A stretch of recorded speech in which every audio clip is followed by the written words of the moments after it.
آقا کریم نے فرمایا کہ میں قسم اٹھا کے کہتا ہوں کہ صدقے سے مال کم نہیں ہوتا. اللہ صدقے سے مال کو برکت دیتا ہے، مال میں اضافہ ہوتا ہے. ایک اور وظیفہ ہے جس کو کرنے سے رزق میں برکت ہوتی ہے. اللہ فرماتا ہے تم نکاح کرو، تم فقیر ہو وہ تمہیں غنی کر دے گا. لگتا یہ تھا کہ ہم مزید ذمہ داریوں کے بوجھ میں دب جائیں گے، لیکن میرے رب کا وعدہ ہے کہ وہ تمہیں غنی کر دے گا. رزق کی فراخی اور بہتری کا ایک اور عمل سورہ طٰہٰ میں بیان فرمایا گیا. ارشاد فرمایا کہ خود بھی نماز پڑھ اور اپنے اہل خانہ کو بھی نماز پہ لگا، پھر دیکھ رزق کے دروازے کیسے کھلتے.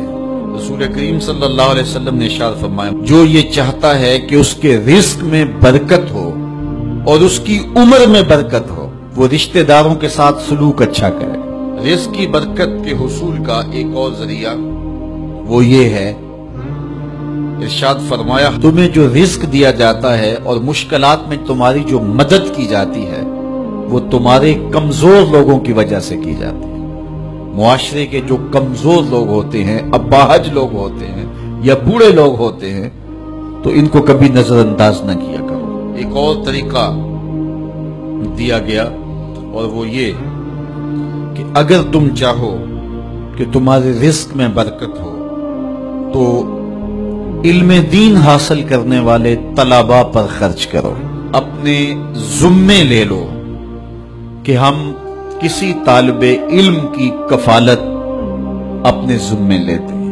میں آپ کو مشورہ دیتا ہوں اپنا ایک بیٹا راہ دین کے لیے وقف کر دو، لیکن کسی وجہ سے بچوں کا ذہن یہ نہیں بن رہا تو پھر ایک بچہ اپنے ذمے لے لیں. وہ اگر پڑھ گیا تو اس کی برکتیں صدقہ جاریہ کے طور پہ بھی تمہیں نصیب ہوں گی، اور ہو سکتا ہے کہ اس کے صدقے سے اللہ تعالیٰ آپ کے رزق میں برکتیں عطا فرمائے.